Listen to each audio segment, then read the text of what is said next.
ఇంద్రలోక భవనాన్ని ఈడ్చుకొచ్చి గదిలో మార్చి మళ్ళీ కట్టారో ఏమో మాయజాలము తెలుసు మంత్రగారడి తెలుసు రెంటి కన్న ఇది ఇంకోటేమో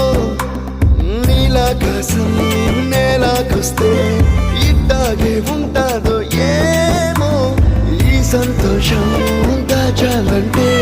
హృదయాలు ఓ వంద కావాలేమో ఇంతందంగా ఉంటుందా ఈ లోకం ఇన్నాళ్ళు ఈ మనసుకి తెలియాలేదే పాపం